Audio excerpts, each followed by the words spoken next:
Se eu pudesse voltar no tempo, teria ignorado aquele presente, mas o que aconteceu depois, ninguém conseguiria explicar.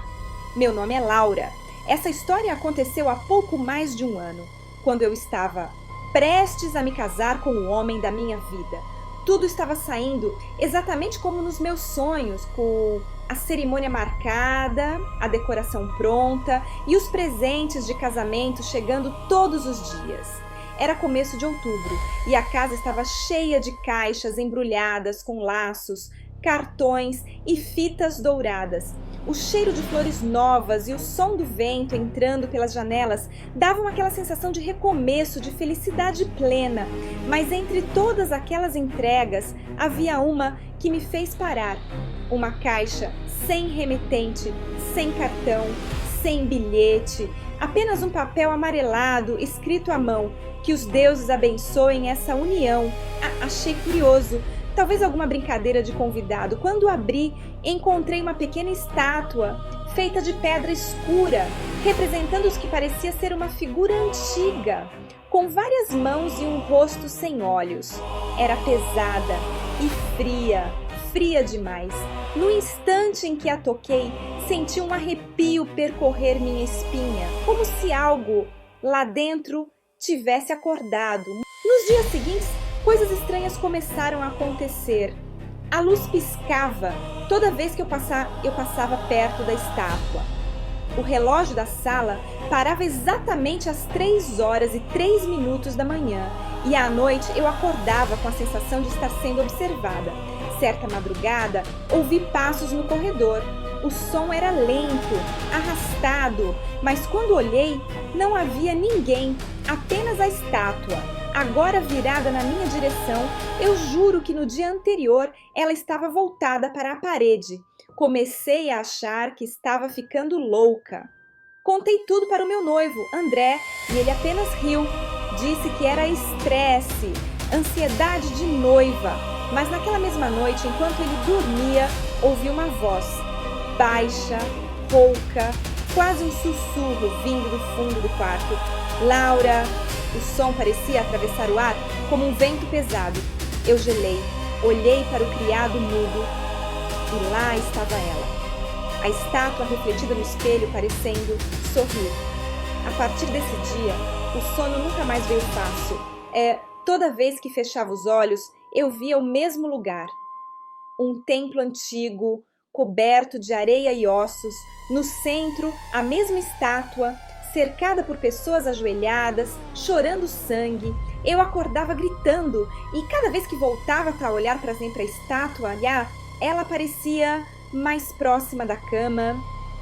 Decidi pesquisar sobre ela. Mostrei fotos a um amigo historiador e o rosto dele empalideceu. Ele disse que lembrava uma figura da antiga mitologia babilônica, uma divindade chamada Lamashtu, associada à inveja, ciúme e destruição de lares.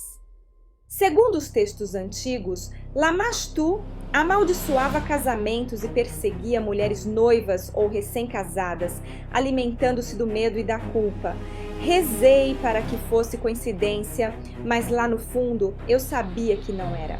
Desde então, comecei a ouvir outros sons, vozes diferentes, risadas de mulher, passos vindos do sótão, mesmo sabendo que nunca subi lá desde que me mudei. Certa noite fui até o quarto e encontrei o vestido de noiva rasgado com as fitas queimadas nas pontas. André não quis acreditar, mas quando ele pegou a estátua para provar que nada aconteceria, a luz se apagou. O gerador caiu e por um segundo vimos algo, uma sombra se movendo atrás dele, alta e contorcida. Quando a luz voltou, André estava pálido, com um corte fino no braço, como se algo o tivesse arranhado.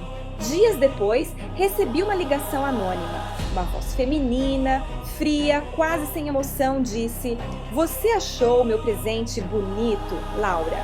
Meu coração disparou. Aquela voz era dela, Clara, a ex-namorada de André. Ela só havia terminado com ele meses antes do nosso noivado e, segundo André, tinha se mudado para outro país. Mas agora ela sabia do casamento, sabia do endereço e tinha enviado aquilo. No dia seguinte, decidi acabar com tudo. Peguei a estátua, levei até o quintal e joguei dentro da churrasqueira. Acendi o fogo. Mas assim que as chamas tocaram a pedra, um grito agudo ecoou. Não era vento, era um som humano. A chama ficou azul e o cheiro de enxofre tomou conta do ar. Naquela noite o inferno começou, o espelho do quarto rachou sozinho. O vestido rasgado reapareceu, pendurado na porta, e André acordou gritando, com marcas de mãos pequenas pelo peito, como se alguém tivesse o segurado à força. Ele chorava, tremendo, dizendo que sonhou com uma mulher de rosto sem olhos, andando sobre fogo, chamando-se o nome dele e o meu. Depois disso, ele nunca mais foi o mesmo. O casamento foi cancelado, André foi internado, crises de pânico, insônia, delírios, e eu me mudei, tentando esquecer. Por meses, achei que tudo havia acabado. Mas então, numa madrugada fria, o telefone tocou novamente. Número desconhecido. Atendi com a voz trêmula e ouvi: "Você ainda tem o meu presente?" Desde então, recebo mensagens de números inexistentes. Às vezes, uma caixa chega à minha nova casa, vazia, apenas com o mesmo bilhete. Que os deuses abençoem essa união. E o pior, o cheiro de enxofre ainda aparece. Às vezes no banheiro, às vezes no quarto, como se algo ainda estivesse comigo. Dizem que certas maldições não se quebram queimando o objeto, porque o que estava dentro dele agora mora em você. Você teria coragem de abrir um presente sem saber de onde veio? Conta nos comentários o que faria no meu lugar. E se quiser mais histórias como essa, se inscreve no Portal do Medo. Todo dia, um novo relato que vai te acompanhar quando as luzes se apagarem.